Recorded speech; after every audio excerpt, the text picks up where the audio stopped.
पौराणिक कथाओं के मुताबिक स्वर्गलोक में इंद्र का वास है। इंद्र अपने चारों ओर कई सुंदर अप्सराओं से घिरे रहते हैं और उनके साथ काम क्रीड़ा करते हैं। इंद्र को देवराज कहा जाता है, यानी कि देवों के देव। फिर भी इंद्र की पूजा नहीं की जाती।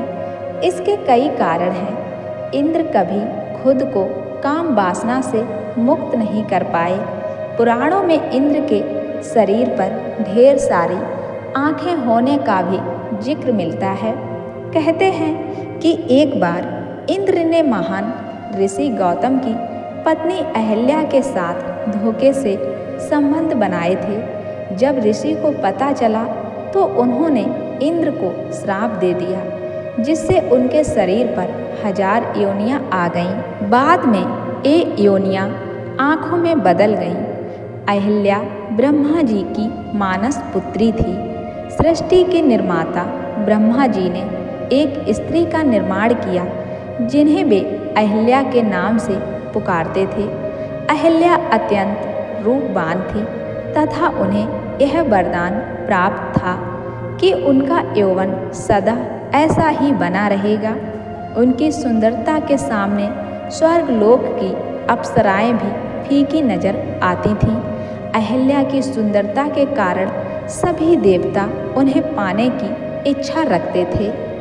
ब्रह्मा जी ने अहिल्या की शादी के लिए एक परीक्षा का आयोजन किया, जिसके विजेता से वह अहिल्या की शादी रचना चाहते थे। सभी देवताओं को निमंत्रण दिया गया। सभी देवता उस परीक्षा के लिए उपस्थित हुए।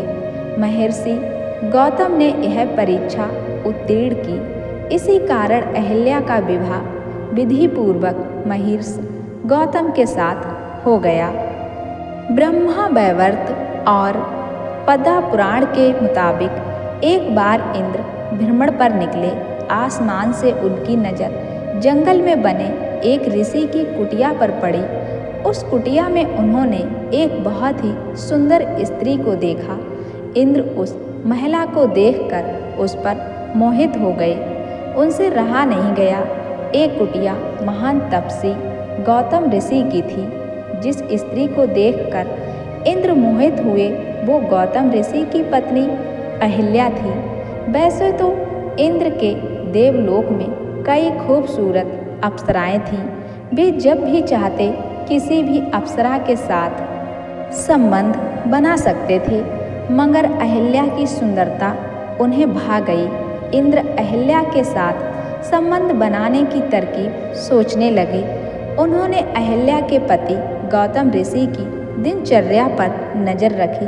गौतम ऋषि रोजाना भोर होने से पहले जग जाते और अपने नित्य कर्म निपटाने के लिए नदी किनारे जाते थे। वहाँ 2-3 घंटे का समय बिताकर फिर कुटिया में आते थे। इंद्र ने इसी मौके का फायदा उठाने की योजना बनाई। एक रात जब गौतम ऋषि और अहिल्या सो गए, फिर कुछ समय बाद इंद्र ने अपनी शक्ति से भोर होने का कृत्रिम आवरण बना लिया। ऋषि गौतम को लगा कि सुबह होने को है। वे रोजाना की तरह उठ गए और नित्य कर्म के लिए निकल पड़े। इंद्र ने गौतम ऋषि का वेश धारण कर कुटिया में प्रवेश किया। अहिल्या को लगा कि उनके पति नित्य कर्म से निवट कर आ गए हैं। फिर इंद्र ने गौतम ऋषि के वेश में अहिल्या से प्यार भरी बातें की और उनके साथ संबंध बना लिए। दूसरी ओर जब ऋषि नदी किनारे पहुँचे तो वहाँ के जनजीवन को देखकर उन्हें आभास हो गया कि किसी ने धोखे से सुबह का आवरण बनाया है।